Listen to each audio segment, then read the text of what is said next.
Crown jewel of the Northwest, Seattle, the largest city in Washington, over 500,000 residents, surrounded by another 2.5 million.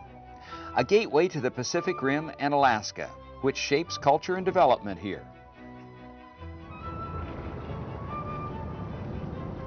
It's a spectacular city, in a location equally so.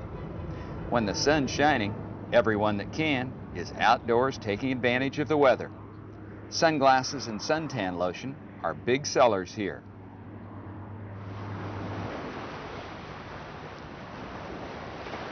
Seattle is nearly surrounded by water. Puget Sound on the west, saltwater. Lake Washington to the east, freshwater. And Lake Union between, nearly in the middle of downtown.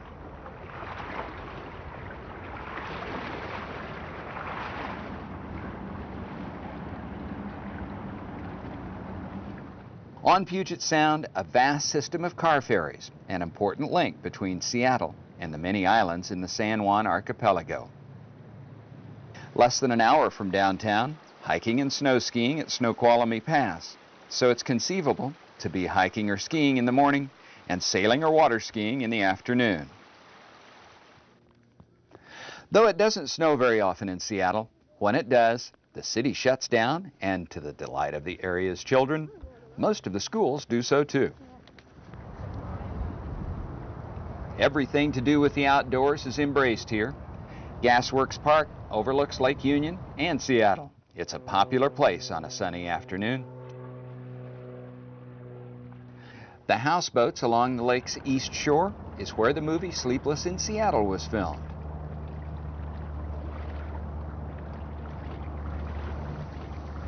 Lake Union and Lake Washington all connect to Puget Sound through a system of locks completed in 1915. Though designed for commercial applications, local boaters are its biggest customers now. Migrating salmon and steelhead use an elaborate fish ladder built to accommodate their annual passage to spawning streams scattered around the area. Each year, from June through November, about 300,000 surviving salmon swim upstream through the fish ladder on their way to spawn in rivers, streams, or hatcheries in the Lake Washington watershed. These salmon return by instinct to the same stream, river, or hatchery where they hatched several years ago.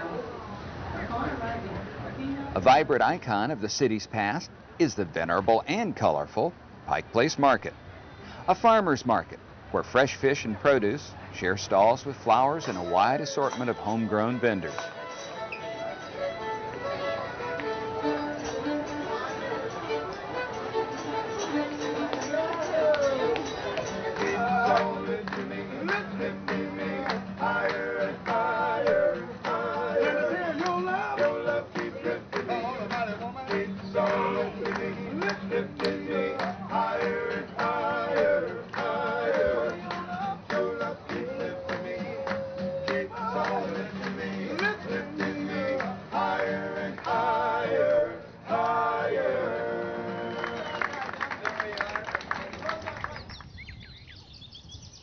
Seattle Center and significant Seattle landmark, the Space Needle, are icons at the 1962 World's Fair here.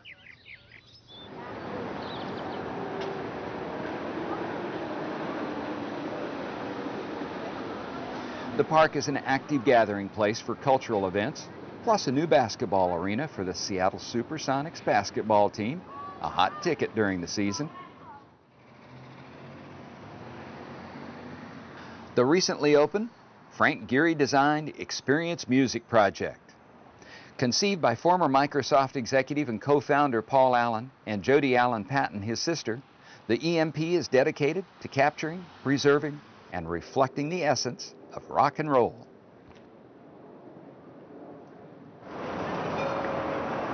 Seattle's a young city. Though established in 1851, it has had an interesting history, twice having bragging rights for the tallest building west of the Mississippi. In 1914, the Smith Tower, all 42 stories of it, opened its doors and was, in fact, the tallest building outside New York City and the fourth tallest in the world.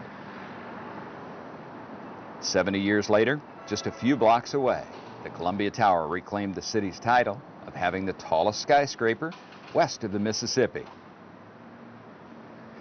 Technically, it's not the tallest building, but it has the most floors. Reportedly, more attorneys work in the Columbia Tower than in the entire country of Japan. Caffeine is what fuels Seattle. It is without question the espresso capital of the U.S. and perhaps the world. And monorail espresso was the first, and it's still going strong today. It's just good stuff, and we love it so much here that we know how to make it well. Positive because I think the people here have somehow really developed a taste for it and have really grown to develop it as much as they can, so we know how to make it well. And coffee shops, usually independent ones like these, try really hard to make the coffee special, and really, a lot, like this coffee shop for example, makes it the way Italians make it. Seattle is also a baseball town. Safeco Field, the city's new sliding roof stadium, is the hot ticket when the Seattle Mariners are in town. Souvenir game day program and scorecard. Next door, the Seattle Seahawks' new open-air stadium is a perfect fit for the area's sports complex. Synonymous with Seattle since the early 20th century, the Boeing Airplane Company is a significant economic force in the region, employing well over 100,000 workers.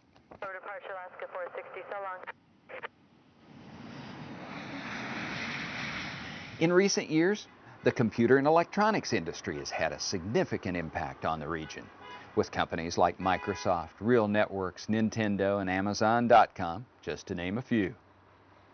Arguably, their most significant contribution to the region's economy is diversification that mitigates a dependence on the health of only one industry.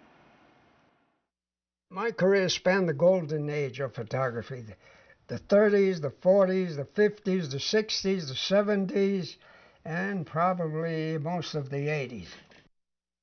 Retired Seattle Times photographer Joseph Scalia is an icon of the region and one of the world's great photographers. According to some of his peers, his photo editor Tom Stockley said, "What Van Gogh was to Provence, Scalia is to the Northwest." Seattle Symphony conductor Milton Katims, Scalia is the Toscanini of the camera.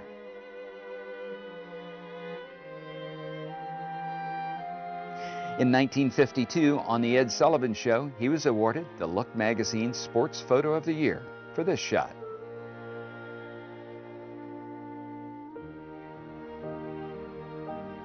One of my all-time favorites with the reader, the Blue Angels, 1978. Why it's so popular with the viewer, it tells us a lot about Seattle. So we're the boating capital of the world, boats. We're scenic, we're Mount Rainier and Lake Washington, and of course we're an aviation town and we're big with the Navy and so on. So this is a perennial favorite. Washington, anything you want, you'll find it here.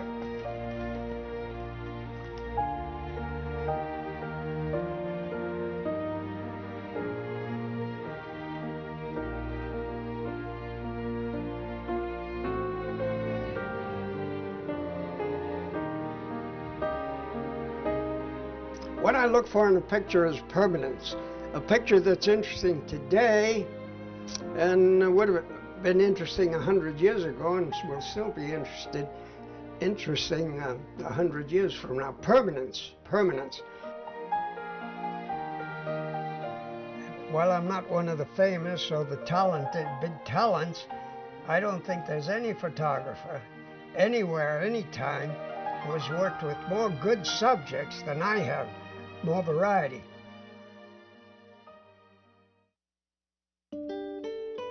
Farming continues to play a role in the economy of Western Washington, though the business model has changed considerably in the last 20 years.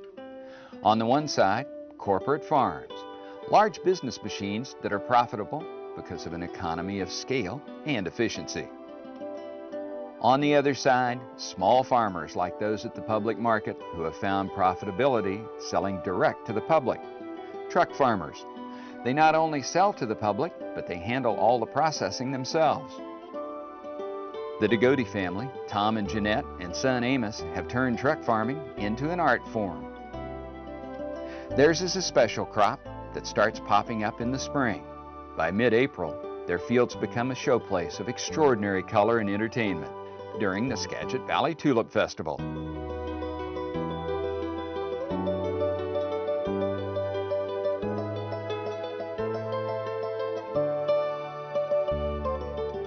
It used to be we just do solid colors, but for the consumer, so that they can see all the colors, we do ribbon rows, and that takes a lot longer to plant and a lot longer to harvest, because you can just go down and do all the red, then the yellow. Now you're doing a yellow in this part of the field, then you got to jump over and do the yellow in another part of the field.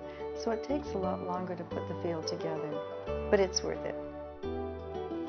Only 2 bulb farmers are left in a valley that once had nearly a dozen: the truck farming Dagotes and Washington Bulb Company. This family-owned business, though enthusiastic supporters of the Tulip Festival, modeled their business on the large corporate farm model. They're now the largest bulb growers in the world. A vast network of indoor plots and sophisticated agricultural techniques allow them to grow all year long.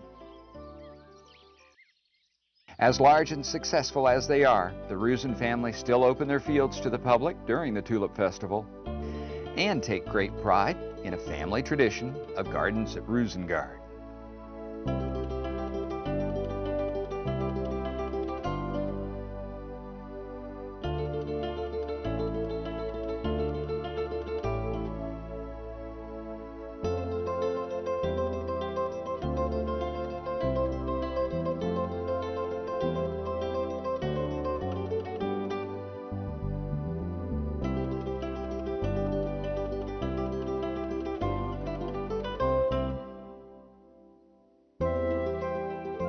At Tulip Town, just down the road, the Dagotes continue to expand their attractions to the public.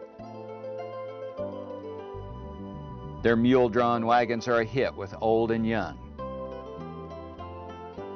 They just recently added 3,000 square feet of indoor garden, so all the concessions are undercover.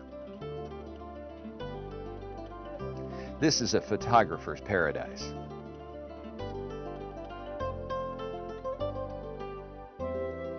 Since these are working farms and fields, not just here for display only, work goes on constantly.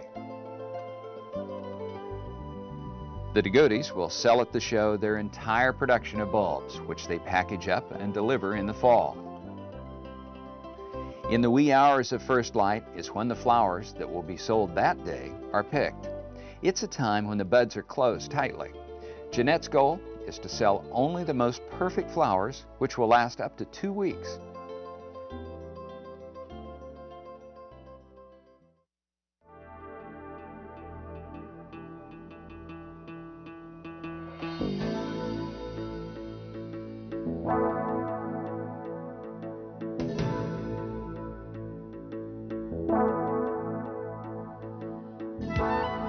Washington's Mount Rainier is without question the most significant landmark defining the state. An active volcano, the 14,410-foot peak, is wrapped in 35 square miles of snow and ice. It's the centerpiece of Mount Rainier National Park, established in 1889. For climbers, it's a challenge to be scaled and conquered. For others, a vast outdoor playground where, even in the midst of summer, there's always snow and ice. Paradise Inn, the highest point in the park road system, is a showcase for rustic National Park Service architecture of the 20s.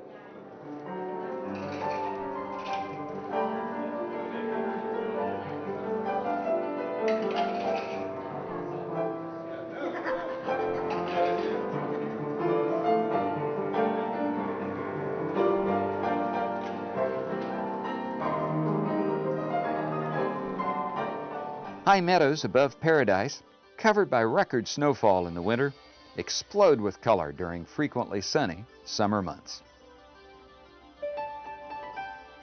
Paved paths provide great access while protecting the fragile subalpine meadows.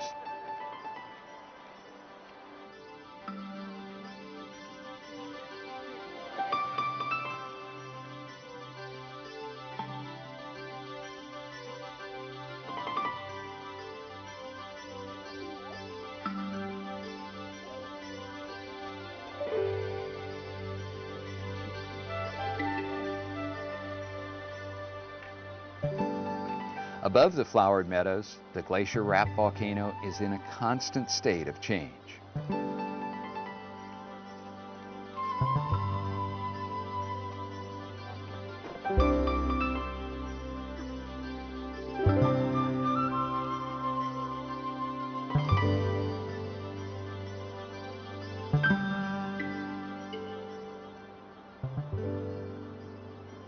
The Northwest seems to be a magnet for artists and photographers. This is Dick Hancock and his assistant Nate. You had a sampling of the old school Joe Scalia. Dick Hancock describes himself as the no-school photographer. Without formal training, Dick admitted he burned up a lot of film learning the various nuances of light and composition.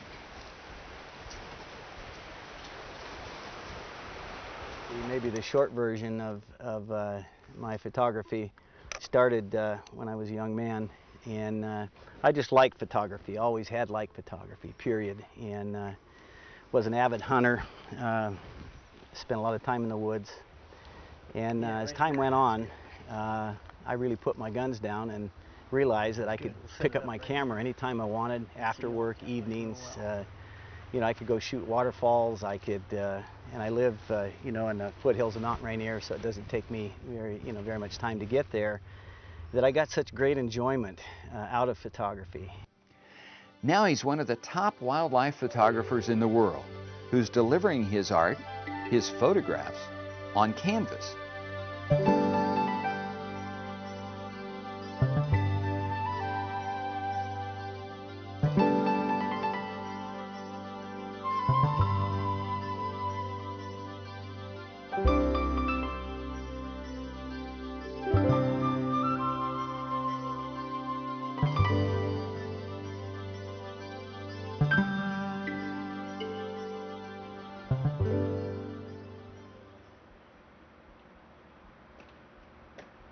That's the one we're going to print right there.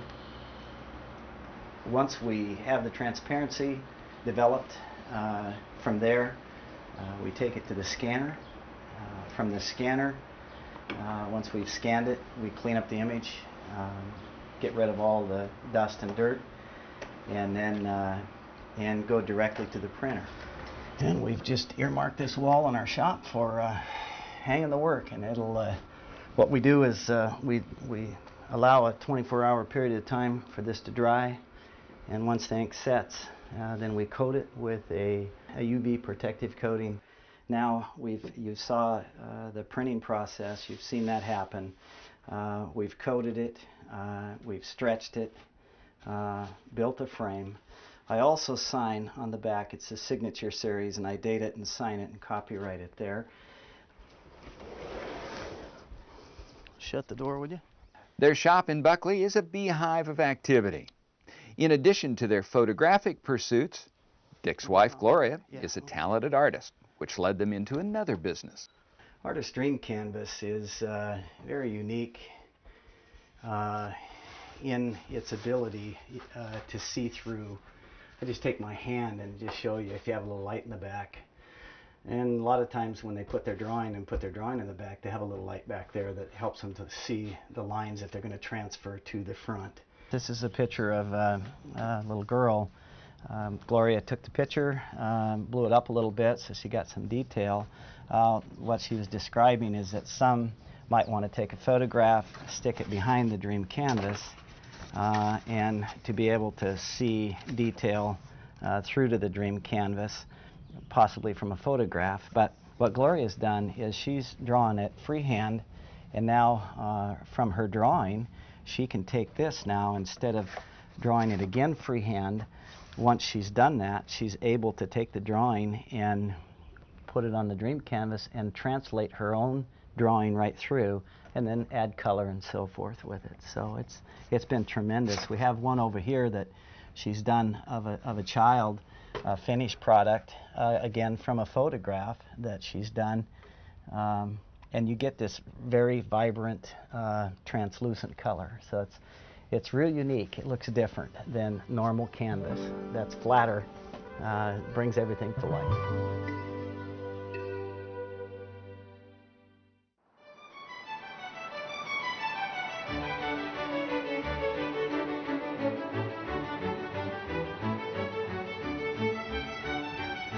The community of Tacoma, just south of Seattle, is in the midst of a renaissance. Once considered a lumber and industrial town, the city is booming. The waterfront along Ruston Way has been reclaimed from the shipping industry with restaurants and a new hotel. The central core of the city is vibrant with construction and urban renovation while maintaining the city's architectural integrity. The world's largest wooden dome stadium opened here in 1983 and can seat 21,000 for sporting events and is a popular venue for concerts and major trade shows. On Thursday, the weekly Tacoma Public Market.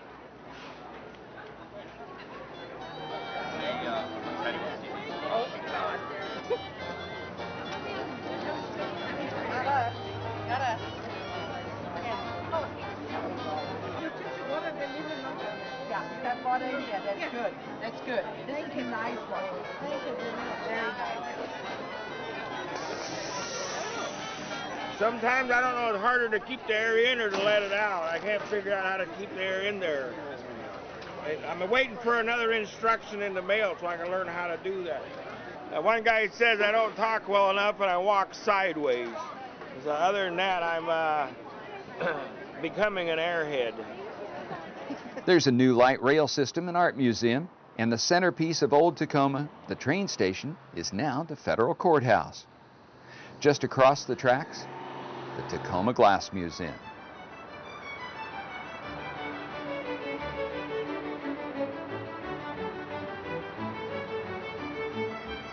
The building itself is an architectural delight.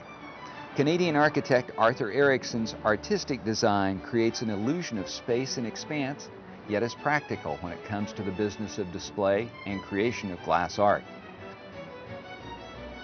It has won many, many awards around the country, and Condé Nast Traveler just named as one of the 7 wonders of the world, actually, in the spring, in their spring edition. So. With free outdoor exhibits on 3 levels, the museum has become a great place for nearby office workers to take their midday break.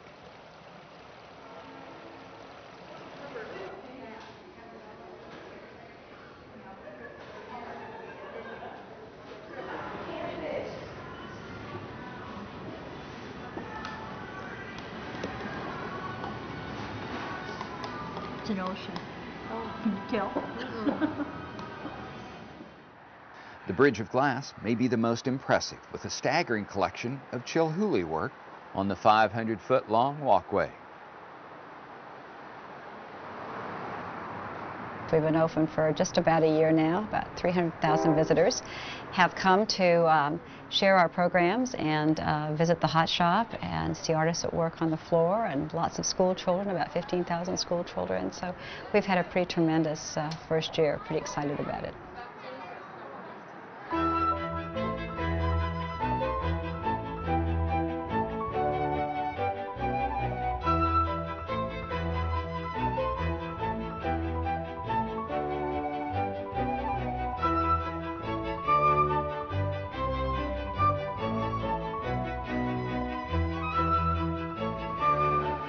See artists involved in the creative process. That's really very important for visitors to be able to go into the galleries, often see glass or artworks, contemporary glass, in the galleries, and then be able to go to the hot shop and actually see artists making the work, which is pretty amazing.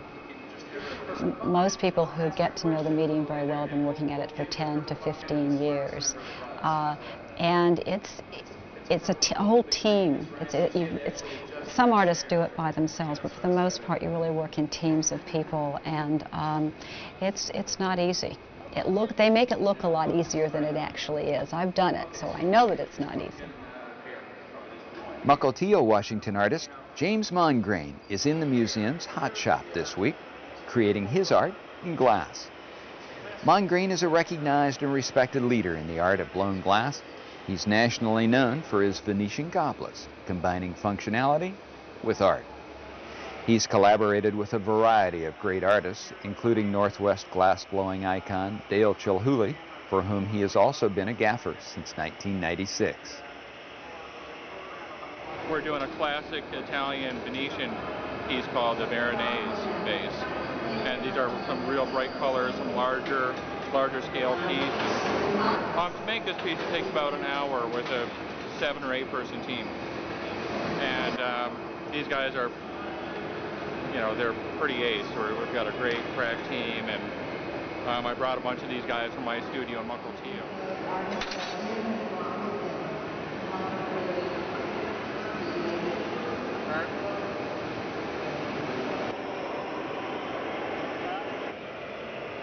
We've just defined the lip, the bottom's finished, and now we're heating up just the very top, the shoulder, which we're going to blow up here. We use a process called a Sovieta, and you'll see Eric stick in this blow tube and blow up the shoulder real nice. And the finished shape should look somewhat like an egg with a little lip on it.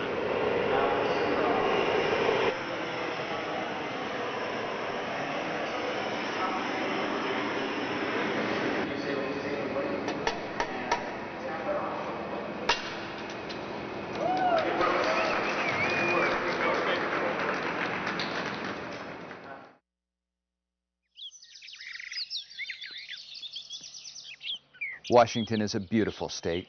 In the summer, there are many sunny days, though there is a reason everything is so green in Washington. 260 days a year, there's cloud cover, and on many of those days, the clouds hold and deliver rain. Rumor has it, people start acting a little strange around here when they get too much sunshine.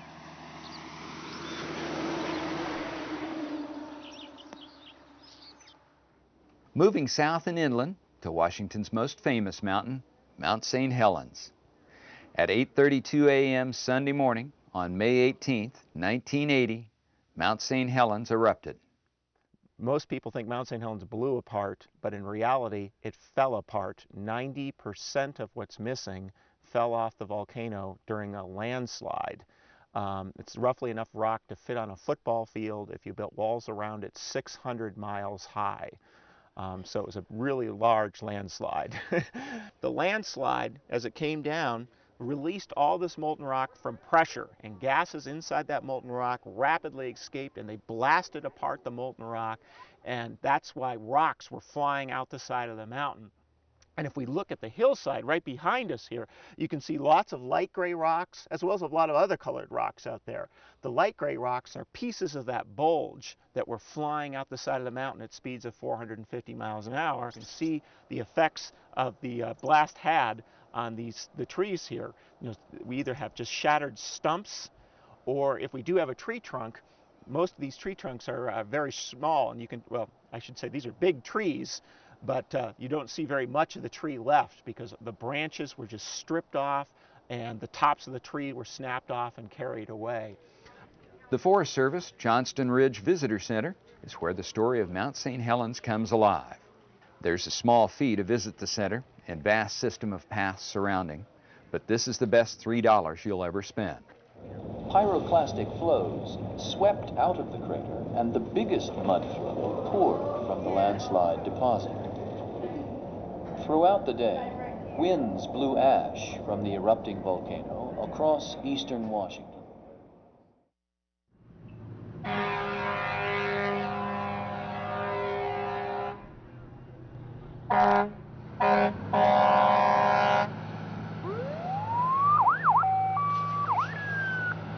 Command, Division A.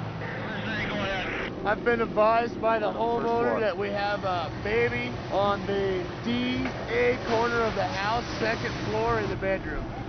Victor, DA corner, second floor. Just outside Richland, Washington, in the southeast part of the state, on the Hanford Nuclear Reservation, the Disneyland of disaster. The Volpentest Hammer Disaster Training Site is a unique facility run by the Department of Energy. The Hammer facility is a very unique training center. It is a worker training facility. The emphasis is on hands-on training. The emphasis is training as real as it gets and as safe as it can be. We've got professional firefighters, we've got volunteer firefighters, city, county, state, federal law enforcement people coming in and doing training. It is the whole gamut going on at one time or another. They have props for just about any sort of training discipline one can imagine. Is that in our burn building, we have 3 burn props inside there. We have in the front, we have a couch, we call it our couch prop. In the upstairs, we have a bedroom fire prop, and then we also have an electrical cable tray prop. We have also a vehicle burn prop and a dumpster prop, a LPG tank, a propane tank that we can go ahead and catch fire. We also have what we call a flammable liquid pit, a 24-foot square pit. We fill up with water, we bubble propane through it, and it would be similar to if you would have a diesel spill on the ground that would catch fire.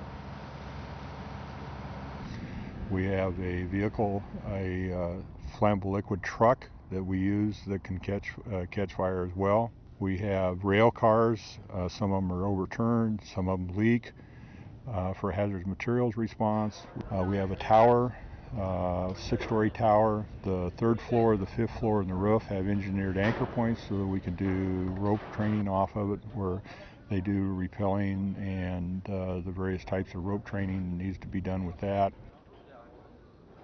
If you're using a 2.5-inch line, you're going to suck foam real fast out of one of these buckets. Well, basically what we're doing right now is we're getting set up to do some instruction on flammable liquid fuel firefighting. And what happens there is if you've got like a gas spill or so forth, that the vapors from the fire or from the fuel are actually what's burning. And what we're going to do is teach these guys how to apply foam that lays a suppressive layer over the top of it to suppress the vapors down, and it takes the fire out. Looking good. Make sure you go side to side, cover the whole thing. See how you're making a blanket go across? Keep moving up. Lift it up a little bit. Well, this time we're going to go left hand. These guys are practicing SCBA 1, so they're going in there and they're the main thing is concentrate on their air supply and communications. We haven't got to the part of actual search and rescue, so their primary focus is on their air supply and communications, like I said, keeping in close contact. What they're going to do is start off on the left-hand search. What we train them to do is stay on the left-hand wall or the right-hand wall, never to lose contact with that wall. So if something goes bad and they lose air pressure and have to get out or get disoriented, they come back the same way that they went in. This is a burn building. It's all ran off of propane. The smoke that's in it is a oil-based smoke that's burned across the propane burner.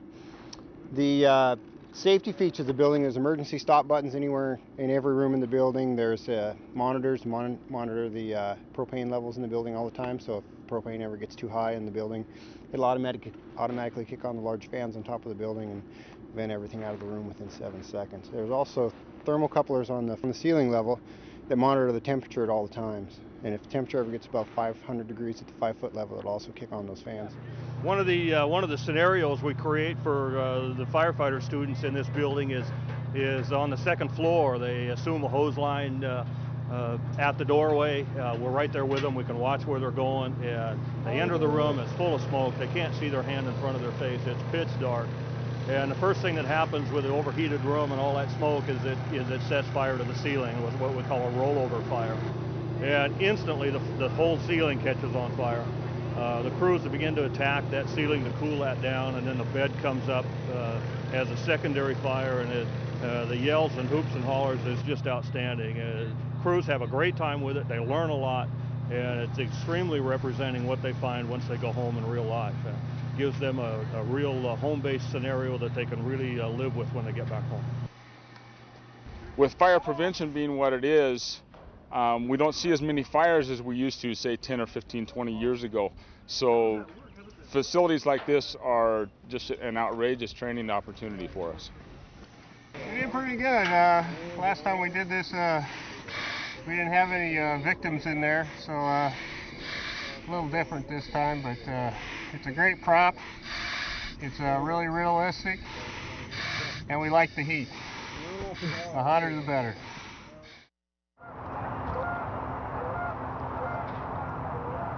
The Columbia River flows right through Richland, Washington, and is a playground for water enthusiasts, and is still an important transportation route for lumber, grain, and other agricultural materials.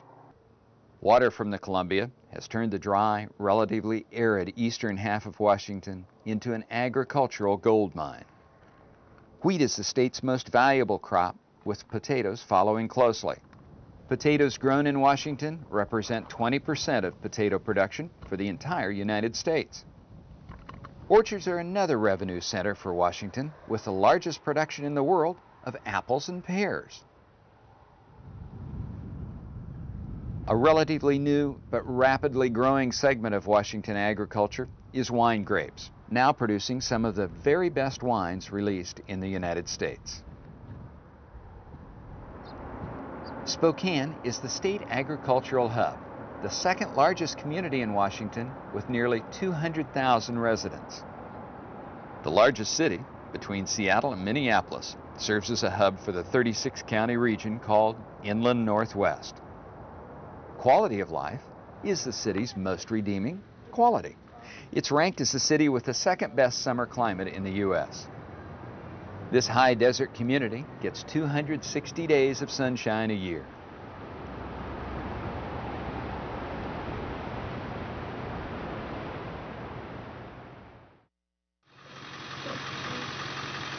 Coastal Washington celebrates if they see a sunny day, though in summer it's more common than other seasons. Cause for celebration was twofold on this July weekend in Long Beach, Washington: sunshine and Sandsational, the annual sandcastle competition that is sort of a traveling event that will visit several coastal Washington and Oregon beach communities. That's going to be a fire station. We're going to have a fire truck driving out here, and an ambulance over there, and a fire hydrant. Or the Matterhorn. We're not sure which. Right now it's shaping up like the Matterhorn. Basically a little sketch of some ideas, but gravity changes our plans a lot. So we always have to have a plan B or C. You never know until the end of the contest what it really ends up being.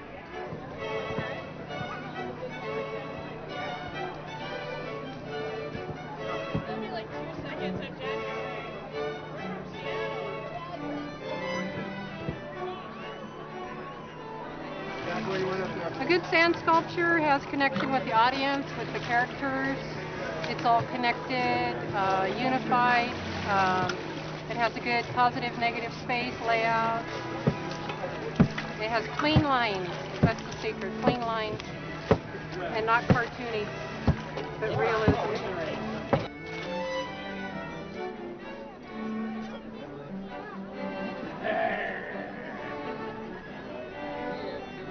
Once again, we are blessed with some wonderful, wonderful sculptors of sand. And in third place, winning $600, Cheesy Tours is the title of their creation, Hard Sand Cafe from Federal Way.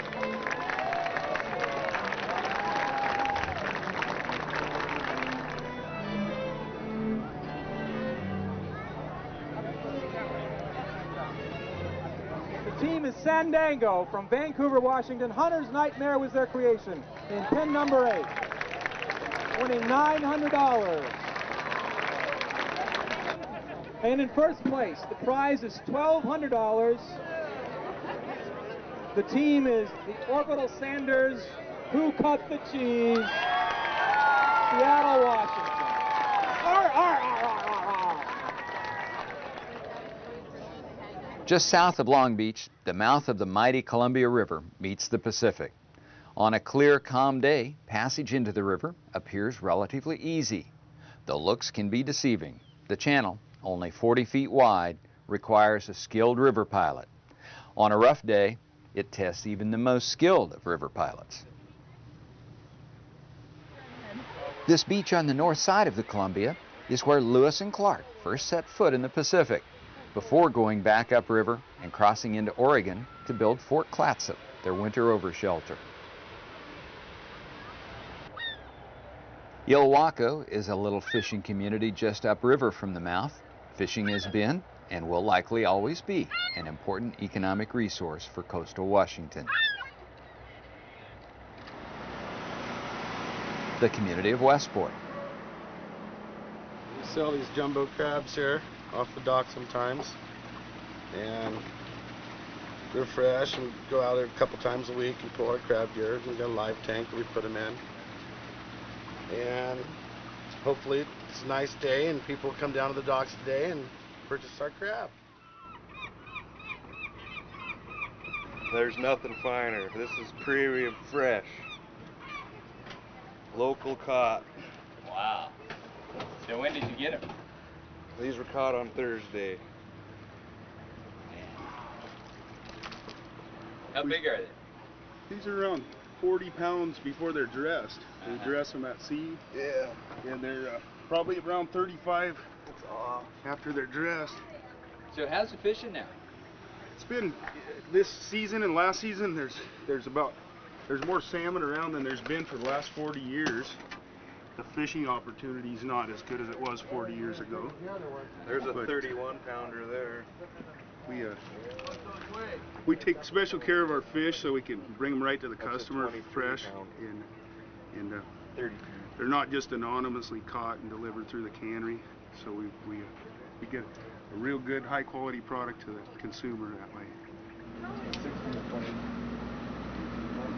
That's 18.2. How much? 18.2 pounds. Okay. Is that all right? Well, I think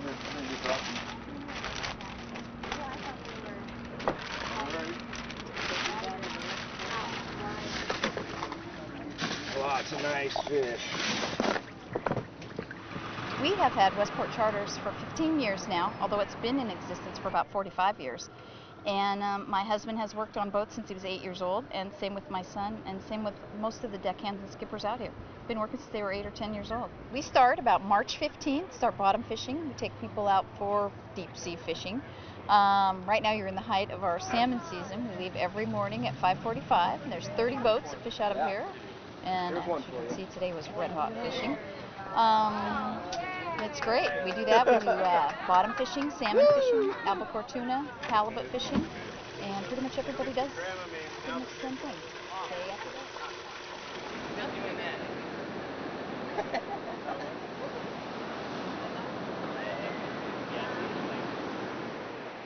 There's even a little surfing at Westport. Well, I think this is sort of, they call it the capital of surfing for Washington, because there's 3 spots here primarily. We were over at the jetty where it was really rough and it wasn't real fun or surfable, so come over here and it's much nicer. So out of the 3 spots, there's bound to be one that's going to work okay.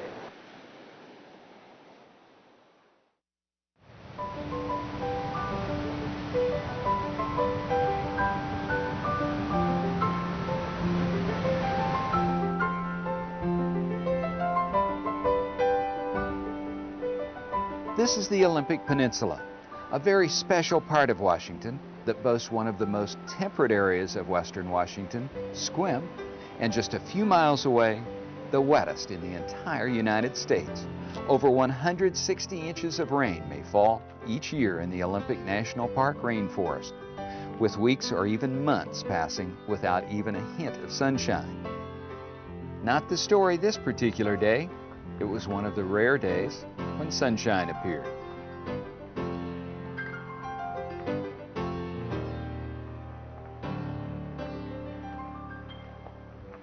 We're in Olympic National Park, which is one of the nation's most special, most wonderful national parks. I think it's about 922,000 acres. Olympic has, it's a large area and it has tremendous diversity. 3 different ecosystems, sometimes we call it 3 parks in one.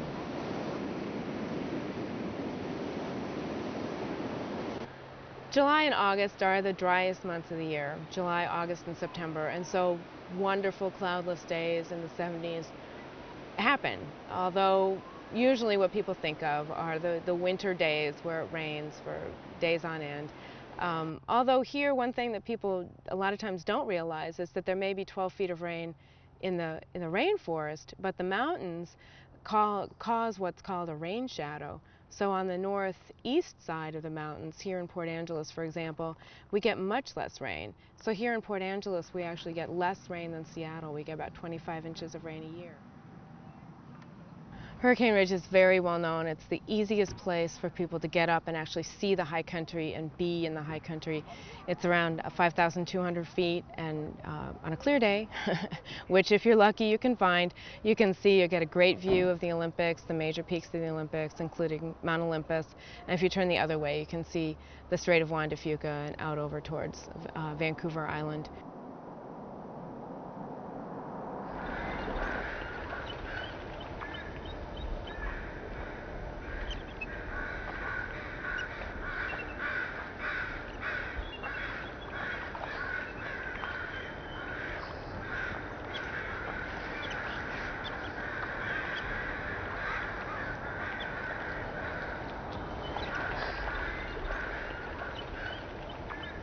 Olympic has actually over 3,000 miles of streams and rivers within its boundaries, and all of those support some kind of fish and some kind of habitat for a variety of animals.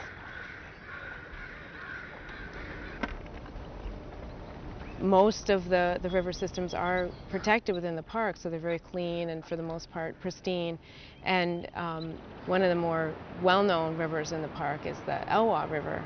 And that's the largest watershed in the park, and that's familiar to many people because there's a significant effort to restore that river. It was dammed in the early part of the 20th century. And so now what we're hoping to do, starting in 2007, is to actually begin removing those dams and allowing the fish to come back and be restored to their habitat. The beach, the coastline at Olympic is quite varied too. You can go to a place like Claylock Beach and those beaches down in the southern stretch that are wide and open and sandy, and you feel like you're kind of on a typical resort sort of beach, except there's very few other people there, and you've got a wild beach all to yourself. But as you move north, you come across places that are a lot more rugged, offshore islands, big rocky headlands, boulders, and something that's kind of a hallmark of these beaches too are these big drift logs that are these old-growth trees that lived for several hundred years, fell down and were washed downstream out to the coast by one of the rivers.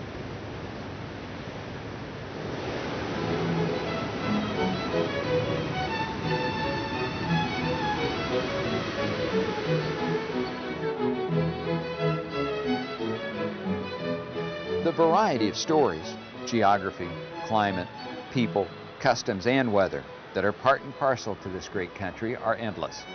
Please join us next time as Discoveries America continues its odyssey through the United States. Thanks for watching.